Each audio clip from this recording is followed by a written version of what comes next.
Welcome to Off Panel.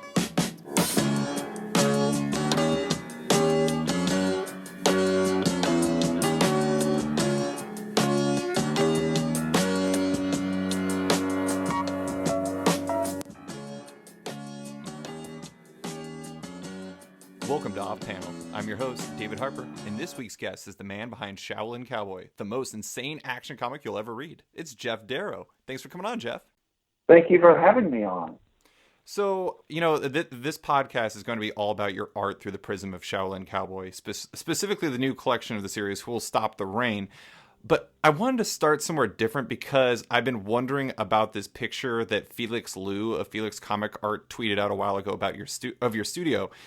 It shows you on your board working or looking at the camera from the board, and you're just absolutely surrounded by movies. You're surrounded by kung fu movies in specific per Felix, and that blew me away, especially because most artists I know are kind of surrounded by like art reference or art books or things like that. But you're surrounded by films. What is it about that genre that you find to be so inspiring as both of an artist and as, just a person?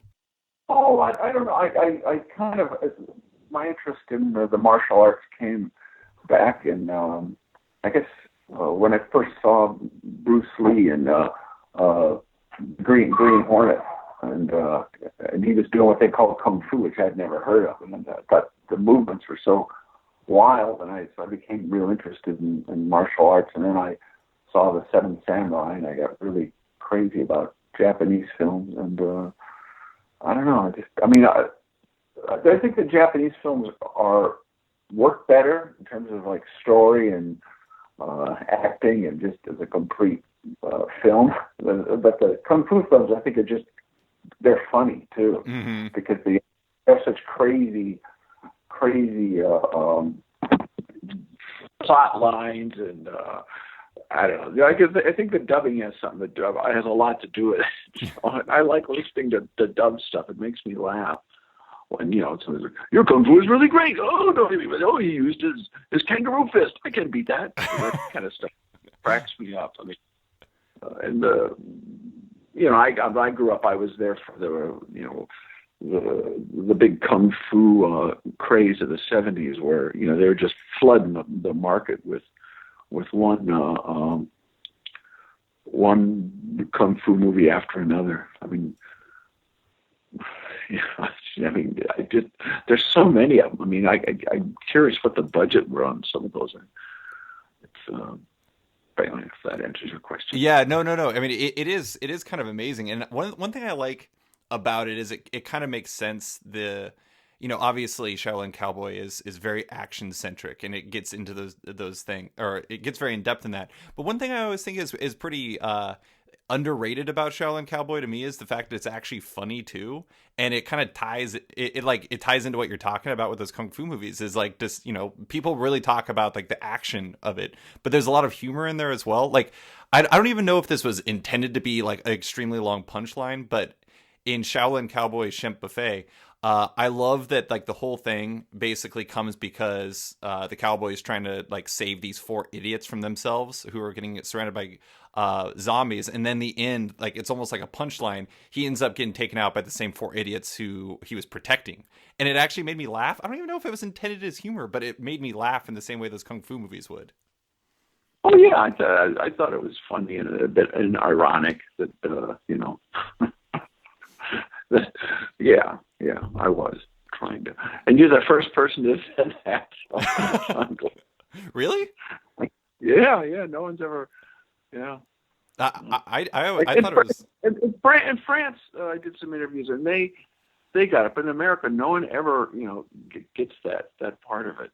Mm-hmm. I know people that I've been told they were annoyed that they got, because they thought he was dead, that he got killed by these knuckleheads. But that also is, for me, it's a point that generally that's how those kind of things happen in reality. It's never the guy you think that's going to take you down is the one that takes you down.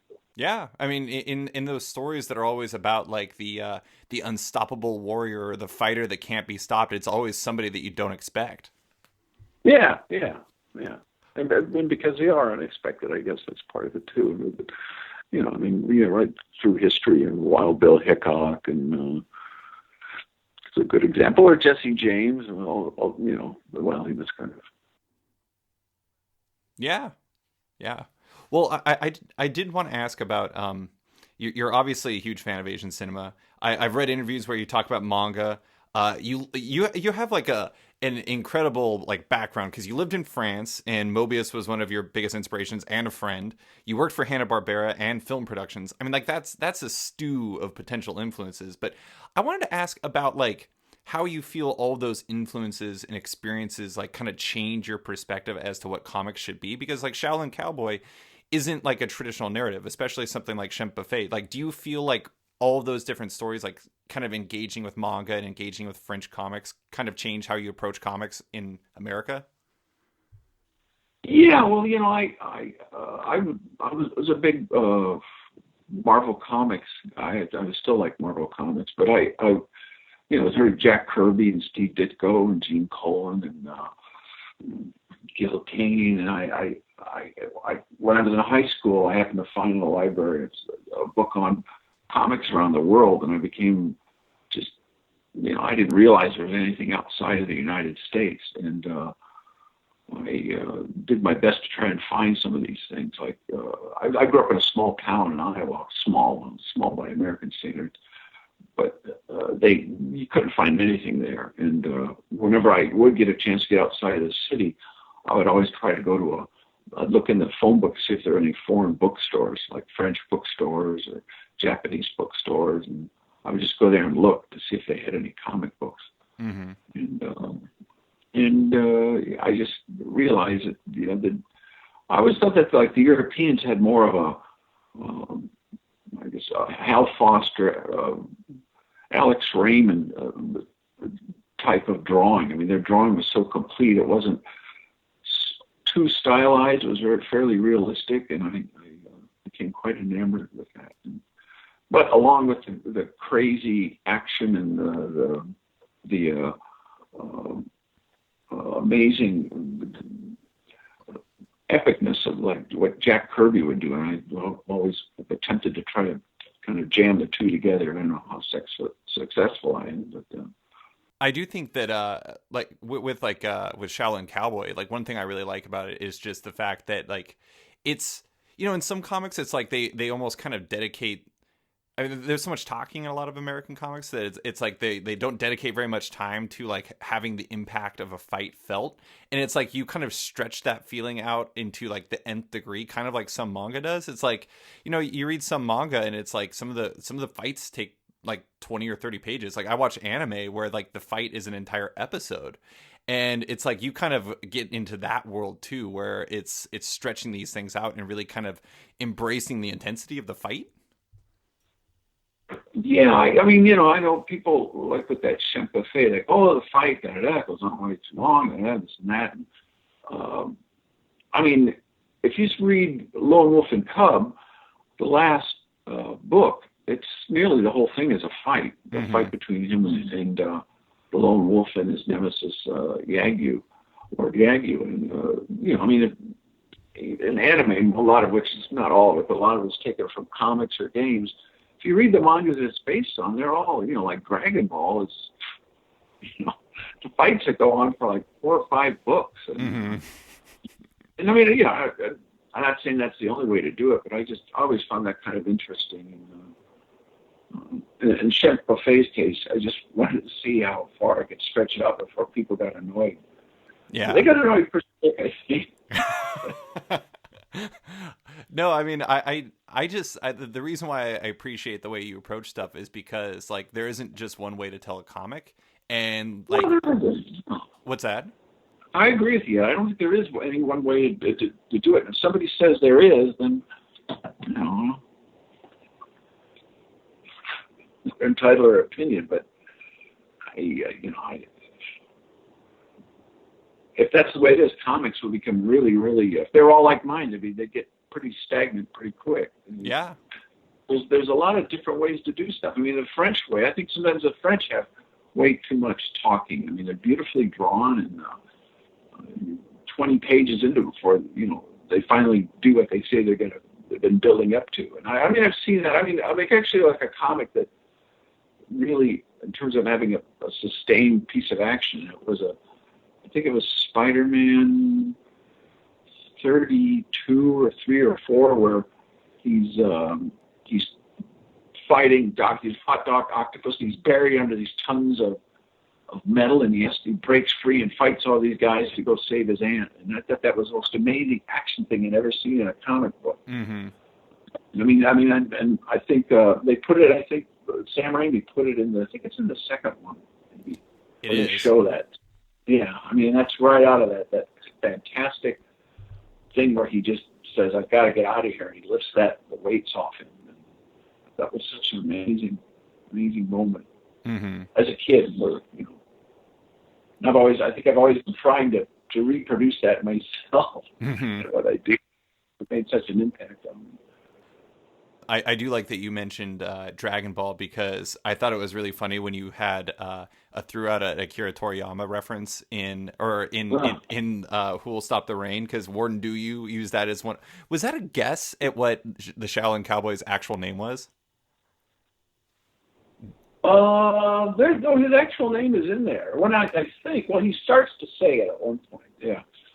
Excellent. Oh God, I know what now you know it, but yeah, that ghost demon hell guardian, whatever the hell it was that I drew. That he starts to say his name, and then that's when he gets stopped. Yeah, yeah.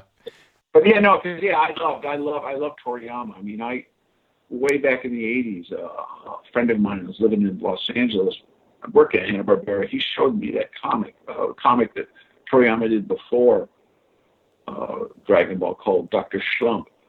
And it's basically a parody comic. It has everything from Clint Eastwood to Star Wars references, and it was really beautifully drawn and funny. Mm-hmm. And, even though I couldn't read it, I mean, just the drawings were really funny. Mm-hmm. But yeah, he has a lot of influence. I think he's a brilliant artist. So I want to talk about your process, and like specifically in like through the prism of Who Will Stop the Rain, the latest collection of Shaolin Cowboy. I want to talk about how you worked on that book in specific. And to start with, I'm curious, do you actually have like a scripting phase, or do you jump straight into thumbnails and figuring it out on the page kind of? I kind of roll it around in my head. I don't write it down, and once I figure I know what it is I want to do, then I start thumbnailing the pages out. Mm-hmm. And I mean, it changes along the way. Yeah. But no, I don't sit down I had to write a script for a movie once, and that time I had to sit down and write it all out, it is hard. Yeah. I don't know how, it's so hard writing, I think, because it's so solitary. I mean, with drawing, I could sit there and have some movie going or some TV show, but when I sit down and write the dialogue, I can't have anything on because it's just so hard. Mm-hmm. I don't know how people do it, because I mean I long to get through it so that I can get back to the drawing part, because it's such a solitary thing writing. Yeah, no, it absolutely is. I always think it's interesting to talk to people about what they do when they work, because it's like writers. I mean, like I spend a lot of time writing myself, and I have I know people who can like listen to podcasts or watch movies while writing, and I don't even know how that's possible, because like it interferes with like the language center of my brain. Yeah, I don't know how I couldn't grasp that either. Yeah. I just think of guys that do 2 or 3 books a month. I just figure they're in a isolation chamber in order to get all that stuff done, because it's just they basically live like the life of Henry David Thoreau. Yeah. So, for listeners that don't know, Shaolin Cowboy, for the most part, is in a lot of ways an elaborate series of action sequences, and not just like typical action sequences. It's just pretty much the most insane action you can find. I am very curious as to whether, like you said, you were thinking these things through in your head. Like, how do you choreograph your fight sequences at all during the layout or the thumbnail phase, or is it more you kind of figuring it out as you're penciling it? Well, actually, I'll thumbnail a few pages at a time, and then I'll start drawing it. And when I run out of things that I thumbnail, then I'll do some more. I mean, I don't have like the whole thing generally thumbnailed before I start drawing it. Mm-hmm. And a lot of the actions, sometimes because I'll go off on a tangent because I'm like, oh, I didn't think of this. Maybe I'll have him do this, and then it changes changes my initial intention. And like in We'll Stop the Rain, that the pig fight, I didn't think it was going to be that way. And the thing with the dogs, the nunchuck dogs, that came out of nowhere. I mean, I hadn't originally thought of that until I went to draw it. I knew he was going to have this confrontation with the crab character, but I knew he had to like kind of get through his men first. Mm-hmm. And I remember that I'd drawn. I went back and I drew these dogs with knives for arms. You know, and I think there's a thing called the El Rey Network. I don't know if you get it. It's Robert Rodriguez has a TV station, and he shows kung fu movies on Tuesdays now. And I'd have one of them on. I think they might have had Bruce Lee on there, and they were showing that originally it was called the Chinese Connection. I don't know what it's called now, but he has a big nunchuck fight in there. And I was like, oh, what if we use these dogs like nunchucks? And then once I started drawing it, I go, oh, this is a lot harder than I thought it would be. Oh, that's awesome. And then I thought I'd get in trouble for using these dogs as weapons. So I have to admit, when I first saw the dogs that had like knives for feet, I was convinced it was like, I was like, these have to come back, because it was kind of like a Chekhov's gun situation where it's like you see it come in. Oh, like, yeah. I feel like this has to come back. I'm glad that you made it in there. Yeah. Well,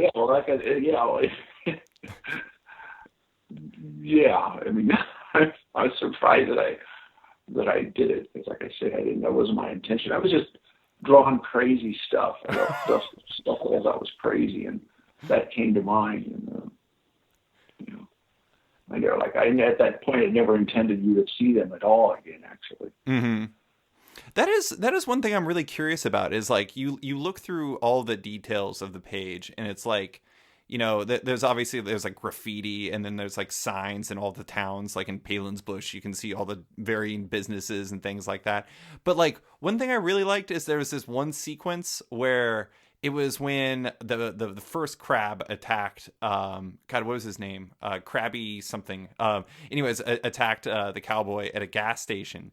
And there's like this one dog that kind of convinced the other dogs to all leave. And they're all like, this one was like, oh man, thanks for saying that. And I like that there's all these like sub stories within stories that you kind of don't touch on explicitly, but they're just kind of mentioned. It's like part of the environment.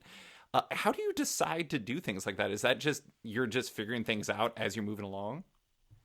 Well, that kind of stuff I am, because it actually just, the other thing that I did, for right or wrong, I know it's probably wasting my time. I'll put a lot of these little, like, dogs or chickens or pterodactyls, I'll put them in the background just to add something to the composition, and to make it kind of odd.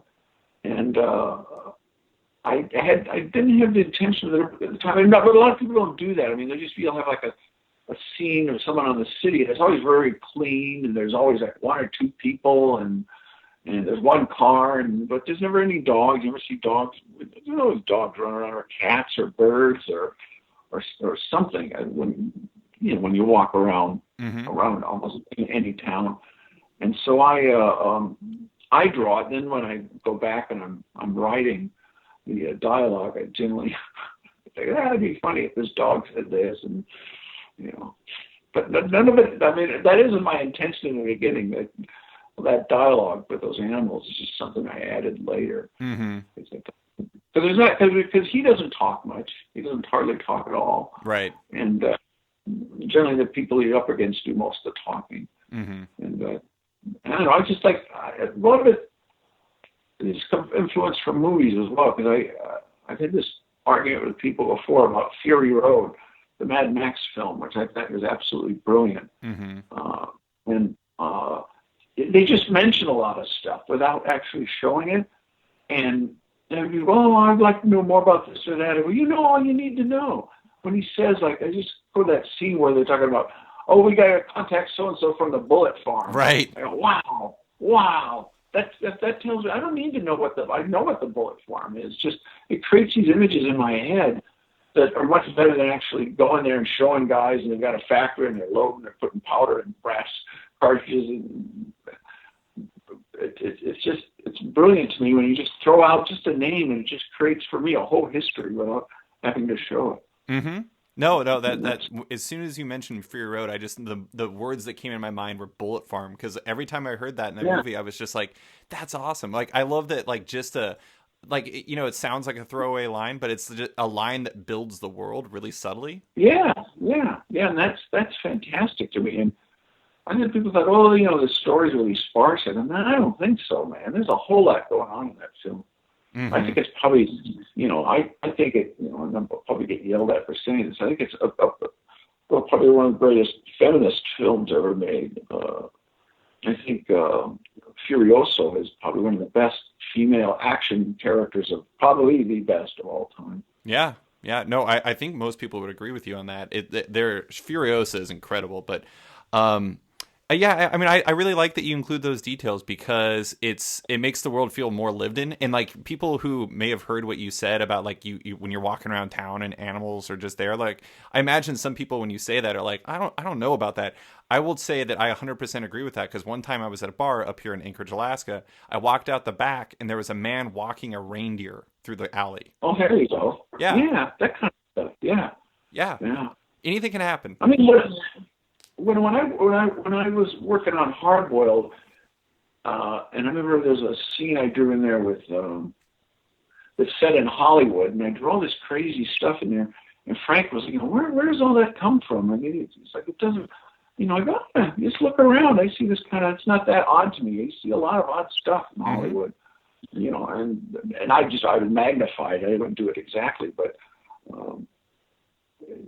I remember him later saying, I saw what you drew. I know what you mean now.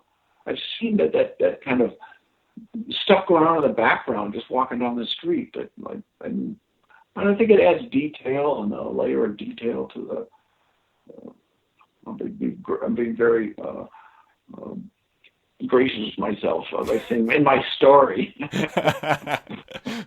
No, I think you're exactly right, and I know. I appreciate the way that you approach a lot of bits and stories, because it's like, American stories, a lot of comics, just because the nature of having to churn out a comic every single month on tight deadlines and things like that is, you're not going to get you're going to get sparse backgrounds. You're not going to get a lot of life. Yeah, of course. Yeah. Similarly, one thing I really liked, I like how you stretch things out. Shemp Buffet is probably like, what, 10 or 15 minutes in actual time, and like Who Will Stop the Rain is probably like 2 or 3 hours. But like, you look at one sequence I really liked was in Who Will Stop the Rain, where the cowboy is being approached by an oncoming truck, and he's also fighting like the demon from like Warden Dewey or whatever it is. And instead of just rushing through that whole sequence, it's stretched out where like the truck is approaching him over several like 2-page spreads. And I love that. I think it's great. But what is it about stretching out those moments and pushing story beats to their maximum length that appeals to you?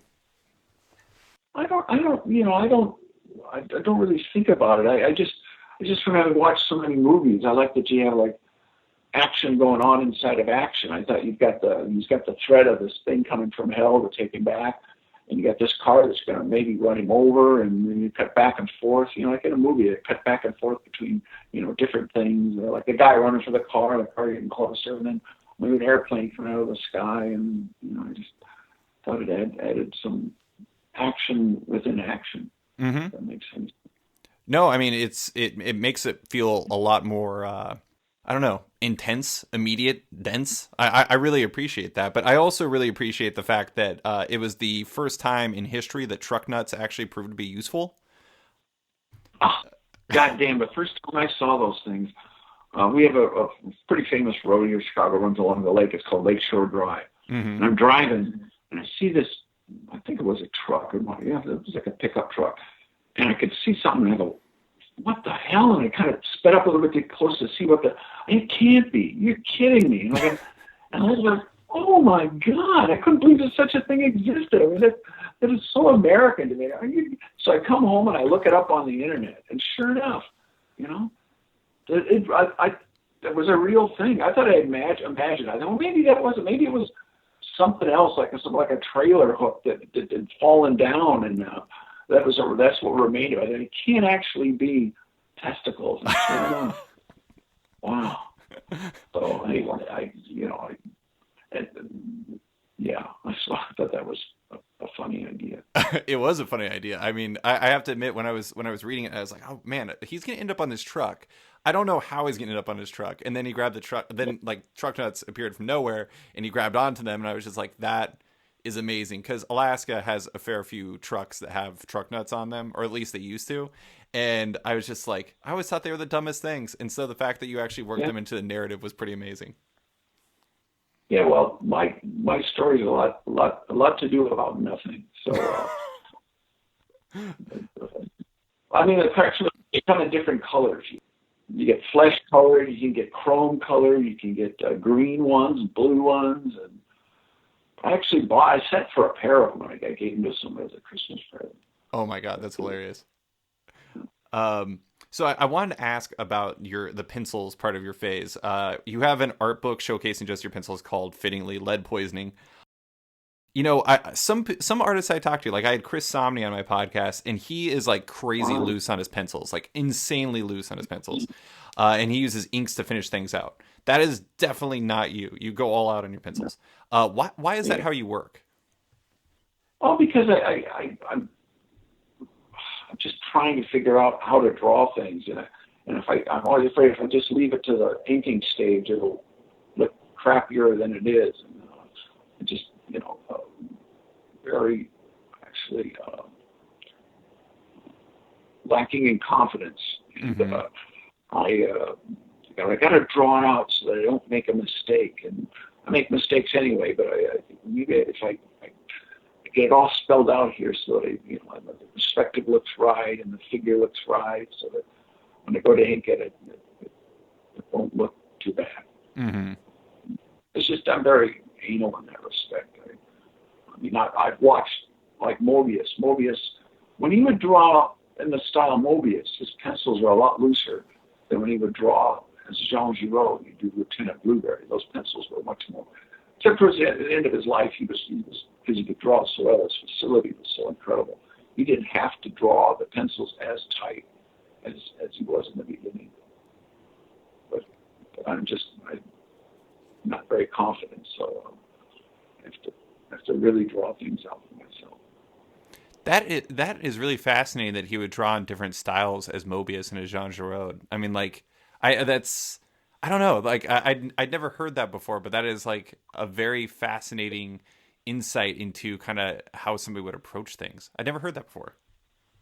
Well, he had the story behind Mobius is that he was drawing this very popular Western called Lieutenant Blueberry, and he started drawing crazy stuff. I mean, it was totally science fiction. It's just, and the guy that was writing Lieutenant Blueberry, Jean-Michel Charlier, said, he wasn't too wild about that. So he goes, because he thought it would hurt the brand Blueberry. It was so crazy. So he said, so Mobius came up with a name to separate the two styles. Wow. So he would do the science fiction work, the Arzak and the Long Tomorrow and the Inkle, and almost anything that wasn't Lieutenant Blueberry was drawn by Mobius. Mm-hmm. And there was, for a while, there a lot of people thought that Mobius and Giraud were two different people. That's amazing. And in fact, we did this thing together called the City of Fire portfolio, and I drew it, and he inked it. And the guy, this Jean-Michel Charlier, I met him, and he said, he said, thank God that you exist, because I thought Darrow was another personality that Mobius was. That's hilarious. That's so funny. I'm kind of curious. Have you ever told like other artists about the lacking in confidence thing with your pencils? I just imagine other artists hearing that and just having a heart attack because they're like, I don't know. Most artists I talk to, you're like one of the, like Mount Rushmore, like best artists up there, and so it's just kind of fascinating that like I don't know. I mean, everybody has their own lacking in self confidence. I'm curious as to how people respond to that. Oh, I don't talk that much about it. I think some people think that I'm probably lying and it's false modesty, but no, because I mean, I'm very private. Like I worked on movies, and when I worked on movies, one of the things I always said, well, I'll work on this thing, but if you put me in an office, you have to put me in a corner somewhere where nobody can watch me, and they can't come and look at what I'm doing. And so that when I was working on these Matrix movies, that everybody knew that they couldn't, even the producer couldn't come over and look at what I was doing until I was finished, which is kind of odd. Actually, so I'm probably very pretentious on my part to demand that, but I just was so insecure that I thought, if everybody looks at what I'm doing, I'll never finish something because they'll come and they go, and I go, oh, they think it stinks, and then I'll start over. So I just want to be able to finish something so that, for good or bad, you can see what it's going to become because I'm very slow. And, it all seems to come together at the end. Well, speaking of coming together in the end, like with how fully formed your pencils are, like how does that change your inking phase? Like what do you actually figure out in the inking phase? Oh, I just line variation and some textures, and I mean it's pretty much, I don't know. I guess I'm sure some people would say, well, why do you even bother to ink it because it looks the same, but it looks different to me. Sure. No, I know a lot of artists who swear that like the inking phase is kind of where everything really kind of comes together and feel like it's like kind of hard to explain what the inking phase is for like successful comic artists. It's just like it's a feel thing. That probably makes sense to you, but that's just kind of what I've taken away from artists I've spoken to. I think it looks different, but it's just because I'll leave certain things out and I'll add little things here and there. I mean, but no one would probably notice from looking at the pencil drawings. But sure. So I want you work with Dave Stewart on the Dark Horse stuff for the coloring work and everything. And Dave Stewart is obviously one of the best colorists in the history of comics. Like I think I've joked on this podcast before that I feel like they should rename the Eisner Award after him because he wins it all the time. So it would make things easier for everybody because then everybody would have a chance to win. But what does he do to bring out the best out of your work? Oh, geez, I think he really adds another dimension. I mean, he helps differentiate things. I mean, because my things are so complicated, and I think he really completes the composition. He'll use the right colors to throw things in the foreground and the middle ground, the background, and he does a lot of work like on those signs. He'll drop out my line work so it really actually looks like a sign, and he puts a lot of work. Him and the people that he works with, it put a lot of work into that comic book. I'm always amazed how much work they put into it. But he adds a dimension. I mean, I think he completes my compositions with his color art. Yeah, he's exceptional, and he does really fantastic work on there. I mean, I'm trying to remember, like the Burly Man stuff had I think a couple different colors on it, didn't it? Well, yeah, at the beginning a lot of it was done by Peter Doherty. Mm-hmm. And then Peter's very meticulous, and it just wasn't going fast enough. And then we brought in a couple other people to finish it. But Dave is just, and Peter is really good. But it just wasn't, it's taking too much time. Yeah. And Dave is amazing. I don't know how he does all the work that he does. He's the first color artist I ever worked with, but he would show me that I'd get the whole book at once. with everyone else, I get like 2 or 3 pages at a time. Mm-hmm. But with Dave, I get to see the whole thing, like a whole issue, which to me was mind-boggling. That is mind-boggling. Like, so was he just kind of holding things back, or is that just kind of his general process and like how fast he works too? I don't know because I've never asked him. I never asked him. Well, send me some stuff. Let me see what you're doing. Sure. I just would wait, and they would just show up. I mean, I never tried to put any pressure on him, but they just, I get an email and there they are. It's like, wow. So once again, the first time I got it, I thought it was going to be 2 or 3 pages, mm-hmm. but it was the whole issue. That's amazing. So when he first came on board, did you kind of have a conversation with him about kind of what you were going for, or is it just like, this is Dave Stewart, he's going to do what he does? No, he was very, very thoughtful, and he asked me, he goes, well, what are you looking for? And I sent him a number of books, Japanese woodblock artists and a Russian fairy tale artist named I think it's Biliban, mm-hmm. and I said, and I may have sent him one of the Tintin books, or told him about Tintin, and I said, these are the range of colors that I like, and this is the color I really, really like. And that was it. And then he just, like I say, I got this first issue, and I was like, holy Jesus, he did exactly what I wanted. I mean, I changed very, very little. I think maybe, like in Champagne, every once in a while I go, could the blood be a little less red, a little more, on this page a little less, but very little changes. Mm-hmm. And he actually is able to, in some of these crowd scenes where you got overlapping figures, he can always pick things out. I go, because as I'm inking it, I go, what is this that I've drawn here? And I can't figure out what that, and I'll have to like look, and I go, oh, that's part of the arm that's connected to this guy. Mm-hmm. And he always gets it. Very rarely ever go, oh, that's part of that guy's shoe. That shouldn't be blue. It should be brown because that's his shoe. He gets it all. I mean, he can interpret my drawings, and to me they're almost like jigsaw puzzles when you get right into it. But man, it's just amazing. I'm just trying to imagine like the level of detail, like what kind of zoom he's almost working in to try to figure out those details, because there's a lot of like. Me neither. It's incredible. I did want to ask about like the world building you have, because like one of the things I think is really interesting, we kind of already talked about this to a degree, is like how in depth you get in the backgrounds and everything. And I thought one thing that was interesting in terms of differences between Shemp Buffet and Who Will Stop the Rain is like their earlier Shaolin Cowboy stories were mostly desert and very desolate landscapes, which really contrasted the insanity that was happening in front of it. But in Who Will Stop the Rain, a lot of it takes place in a city. Like, how much do you think your environment, your stories take place and change the action and how readers engage with it? Or is that not something you're actively thinking about as you're creating the book? Well, I don't, originally I had it in the desert because before I had done, Hardboiled and a Big Guy, they're both set in cities. And I go, God, I got to do a story that's in the desert so I won't have to draw so much.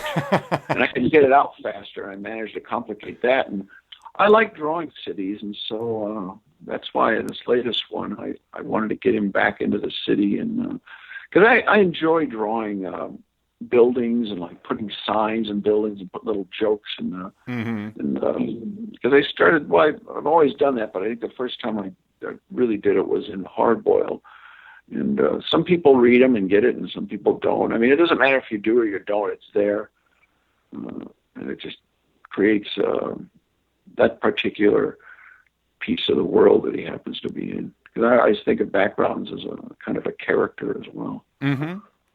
Yeah, it's like what we were talking about with the bullet farm. It's like you can understand the world a little bit better if you dig into the page and you're like figuring out what's going on in this world. Yeah, I think in Who'll Stop the Rain, you get a pretty good idea what kind of town he's in. I was curious about that. Like, the world of Shaolin Cowboy is kind of like a Funhouse mirror version of our own, from like technology to like, I mean, you had Trump stuff in Shaolin Cowboy well before he was president. Yeah. Yeah. How much does the book specifically reflect like an exaggerated version of your own worldview, and how much is just you trying to create a fictional shell for you to have fun with? It's both. I mean, I was pretty upset by, I've never liked Donald Trump. I mean, way back, before he was, he just seemed like such a blowhard. Mm-hmm. And, when he started running, the stuff he was saying, I found so repugnant that I was, drawing it every once in a while, because I had, put something on the side of a truck or in a billboard. And it was just a way of having a gag and kind of poking at him. And I was really concerned that he was going to become elected, and fortunately he did. Mm-hmm. At least for me, it's unfortunate. But I just that and the whole. Some people probably think I'm a hypocrite because I'm kind of abhorrent of the gun culture in the United States, Mm-hmm. and yet that's the kind of shit I draw all the time. But I just think there's too many guns, and there are guns that I don't think people have to own. I don't think you have to own, a Kalashnikov or a AR-15 or I just don't know why you would have one of those other than to maybe hurt another individual. I can understand hunters and target shooters, but people that have, I talked to someone in Florida once, because first time I went to Florida, I had the TV on, and I thought it turned on to some sort of a Saturday Night Live show that they were running, that it might be Comedy Central in the morning, because it was a commercial of this woman getting dressed, and then she puts this Glock into her purse, and they show her pulling on her stockings and this and that, and her lipstick on, and then her putting her gun in her purse. And it was an ad for guns. I mean, to buy guns. And I was like, holy cow, I didn't know you could do that. I was just, you're kidding me. And I was talking to someone at this convention that I was at in Florida, and I said, just out of curiosity, do you own any guns? And he said to me, oh, not very many. I said, well, what? He goes, I'm only got like 6 or 7. I was like, holy shit. Yeah. I mean, not many, like 1, 2 at the maximum. Right. And he said it, and I mean, why would you need? I know that people, I guess, collect them as well, but it's like, wow. I do think it's interesting when you have like collectors who are like collecting like automatic rifles that are new, rather than like I can understand why you'd collect like antique muskets or something like that. Yeah, me like, too. There's like an art to it, and there's like a history to it and everything like that. But like I remember I living in Alaska, we are quite fond of the guns. I own 0 guns. Yeah. Pretty much everyone I know has one. But I remember I was talking to somebody because there was this conference that was coming up, and like one of the speakers was having a giveaway connected to the conference where they were giving away an AR-15, and I was just like, what? Like, how is that a thing? Like my coworker was like, oh, I own an AR-15. I'm like, why? Why would you need that? And she's like, because they're fun to shoot. I'm like, I don't understand why like the entertainment of people is worth like everybody having access to these horrible machines. But I don't know. That's me. I'm an anomaly in Alaska. I'm with you, and I just don't understand the need for it, or and the sad thing is every time, and they're happening so often now. You have one of these mass shootings, people go out. A lot of people, I don't know, maybe not a lot, but a certain percentage of them will go out and they'll buy a bunch more ammunition or a gun because they're afraid that their guns are going to get taken away. Right. And I think if history's proven anything after the massacre in Sandy Hook when they killed all those children, if you couldn't get any new gun legislation passed after that massacre, it's not going to happen. Right. It's never going to happen. Because I mean, if that doesn't just tear your heart out and make you want to limit accessibility to certain types of weapons and the amount of ammunition and these clips that hold so many bullets, then we can't. No, it's just not going to change in this country. No, I mean, in like Shaolin Cowboy, you kind of just take all that stuff to like the nth degree. Like the technology stuff also really stood out to me because I work in an advertising agency and in social media, and so I loved the part where King Crab was trying to find Kong, the enormous pig, and like they couldn't find the GPS on their phone because they had a bad internet connection, despite the fact that the fight was literally actively going on around them. And like Yeah. it was just like kind of an amazing little insight into how people work. It's like those people who drive themselves into lakes because their GPS told them to do so. Yeah, yeah. Rather than looking what's going on around you and getting a clue. Yeah, but thank you for picking that up. Yeah, no, I appreciate it. But so I just have a few more questions. I wanted to ask about you use a lot of double page spreads to kind of extend action sequences. Like Shemp Buffet in particular is filled with these super widescreen pages that break everything into a mix of, there's like the double page horizontal panels and some smaller grids that are in there. How do you approach like actually laying out a book like that? Like, what makes double page spreads so appealing to you for action sequences? Oh, because you can draw so much. Yeah. And it goes back, I always loved when Jack Kirby went over to DC and he was doing those, his, what's it, Fourth World or Third Right. World, I don't know what books. Yeah, there was always a double page spread in there somewhere, and I was always just fascinated by that because it's so powerful, and you can draw a bunch of stuff, and so yeah, it's basically because I get to draw. It gives me more room to draw. Mm-hmm.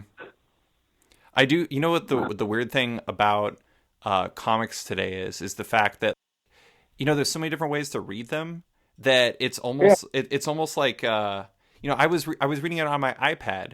And because your PR guys sent it over to me in that format, and I had it in the actual comic form as well, and the experience of reading them were so different because PDFs like Adobe Reader on the iPad can't do double page spreads. It can't split into two pages, so it cuts it in half. And so it's really interesting how it's almost like changing the experience in a very negative way. And not always. Like sometimes like digital works great and other times it doesn't work great at all. And it's fascinating how that can change your own work in a weird way.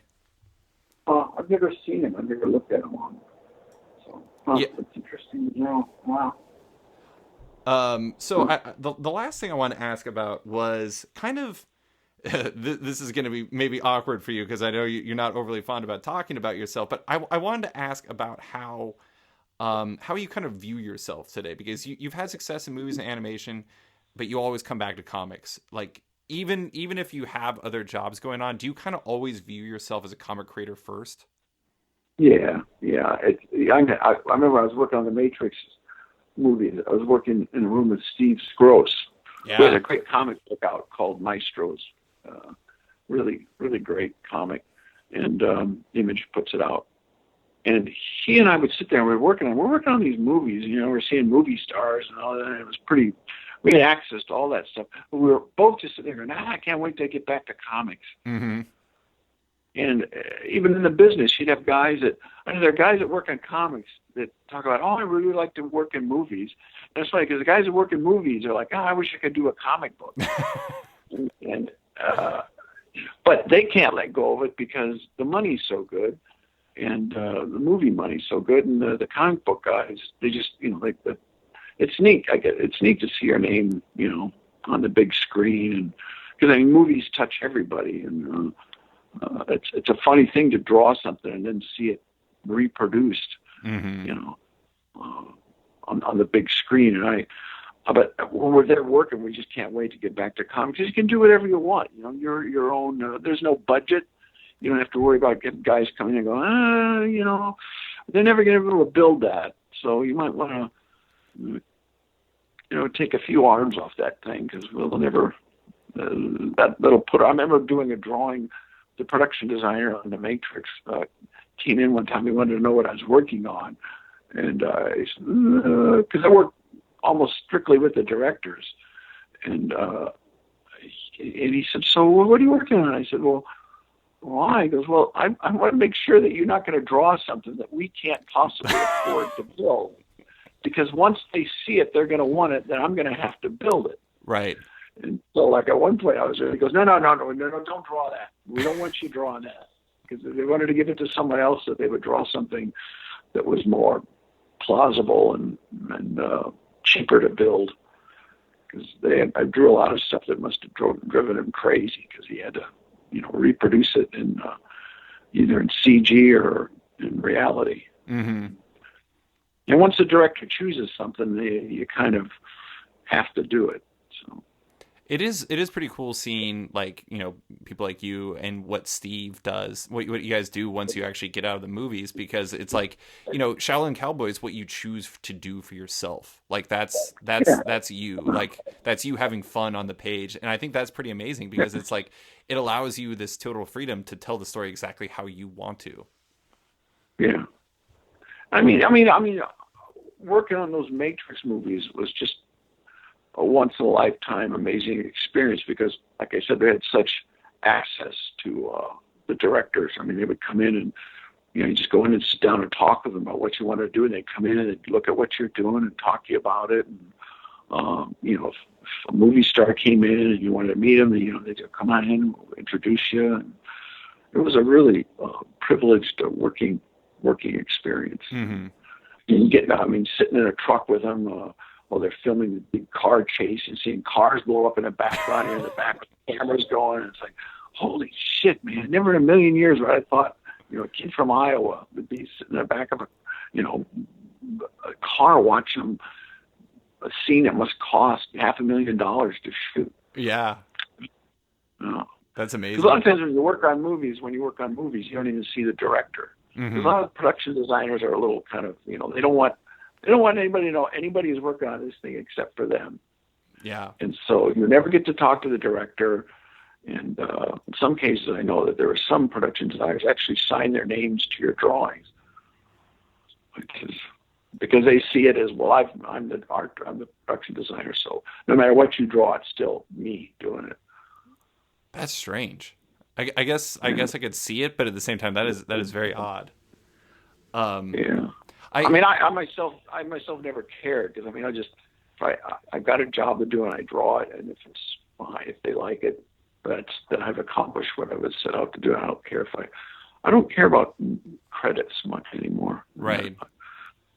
And well, you also, given that you came from, like, you worked at Hanna-Barbera and everything, I imagine a lot of that was you just being kind of, not to devalue the experience, but, you're part of a machine. You're trying to churn out a product. And it's like, I guess, like, that might kind of strip you from the desire to be, like, have that, like, credit being a huge deal for you, I guess. Yeah, even when I was at Hanna-Barbera, I think I was kind of neat to see my name once in the credits, but the cartoons I worked on, I thought were so horrible that I didn't care. They were horrible.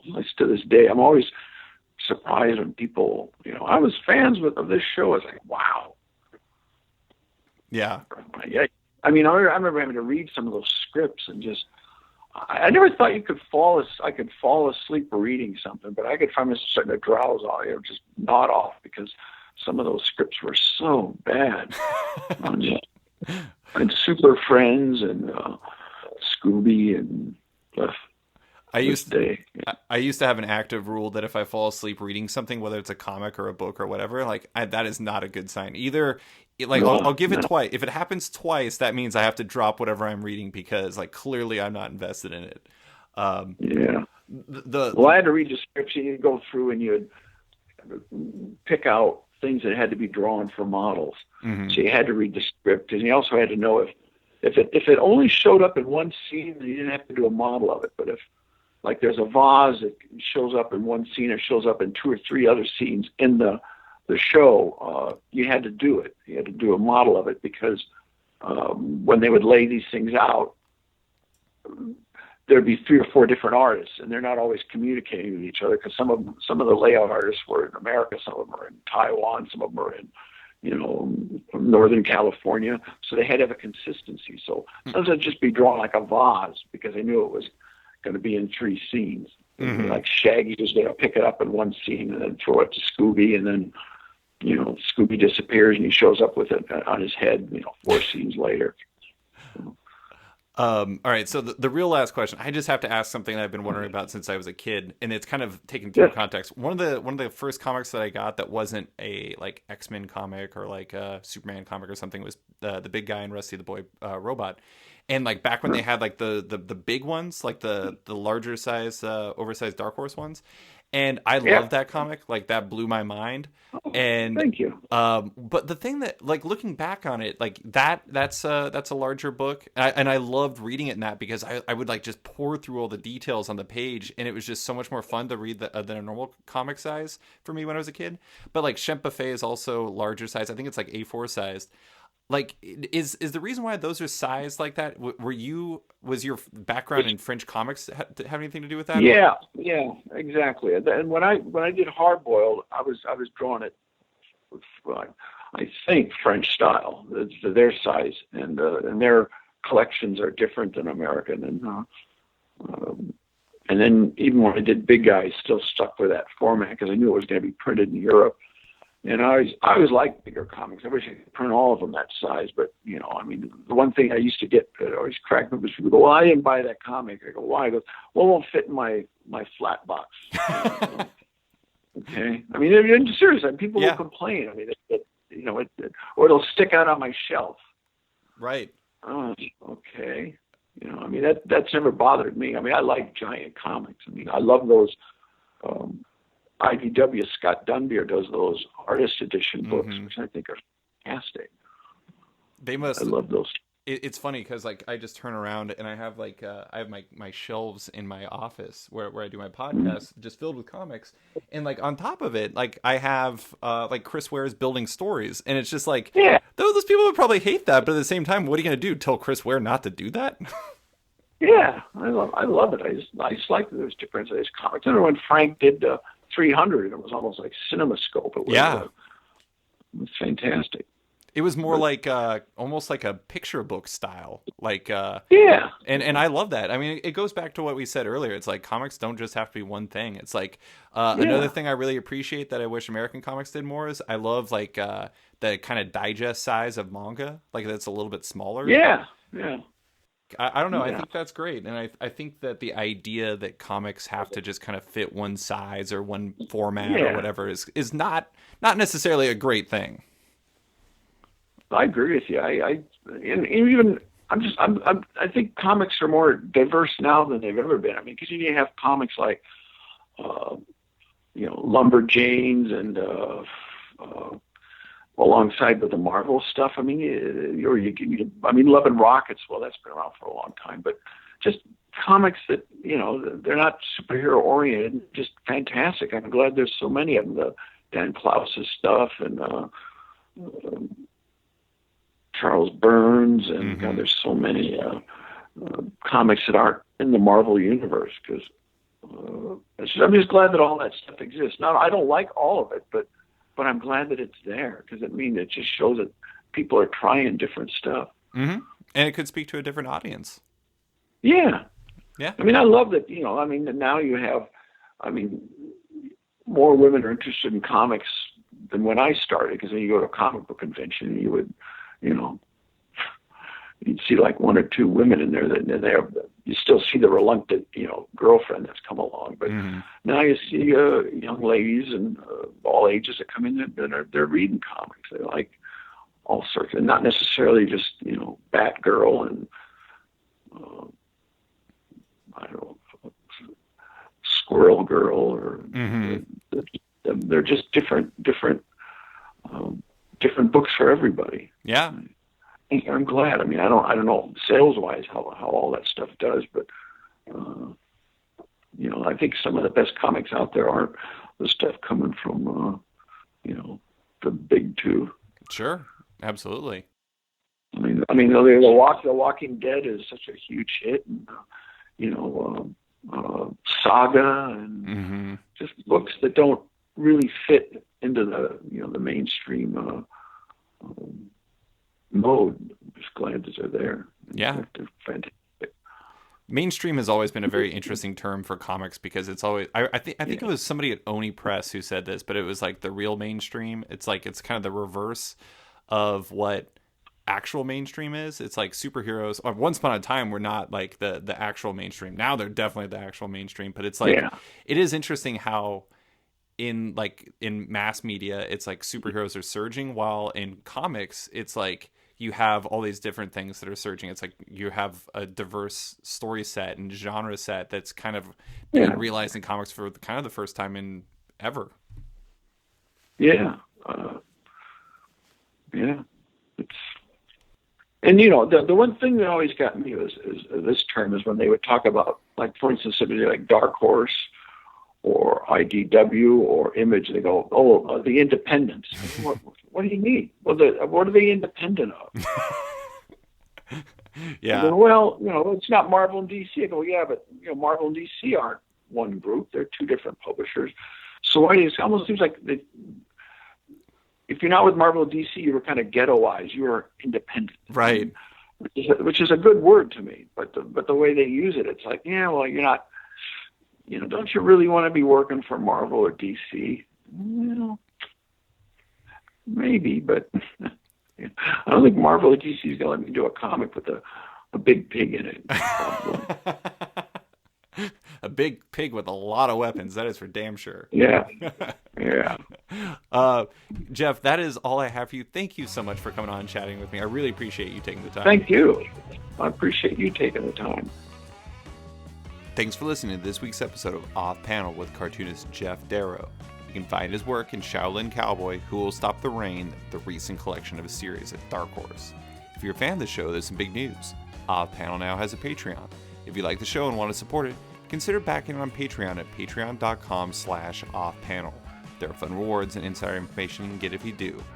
Big thanks to all my existing patrons, including Brian McRae, Benjamin Birdie, Henning Allers, Modern Magic Stories, Nick Hall, Bruno Batista, Abraham Reisman, Adrian Diaz, Bobby Angus, Bjorn Basin, Darren Neely, John Hendrick, Steve Anderson, Michael Perlman, Phil Nall, Ian Maxfield, Cliff Chang, Benjamin Shipper, Colin McMahon, Chris Palmer, Maxwell Schmidt, Dan Lee, Scott McGovern, Nathan Fairbairn, Kat McKenzie, Lou Iovino, Christopher Carter, Nicholas Kesslake, Brian Dickerson, Greg Rucka, Ryan Mail, Adam Highfill, Nicholas Gardner, Andrew Corgan, Fiona Staples, Chris Morris, Johan Borander, Chris O'Halloran, Mark Abnett, Matt Battaglia, Mike Murphy, Michael Shirley, Tom Barnett, Jim DiMonacos, Norbert, Nick Lowe, James Kaplan, and Mission Comics and Art in San Francisco.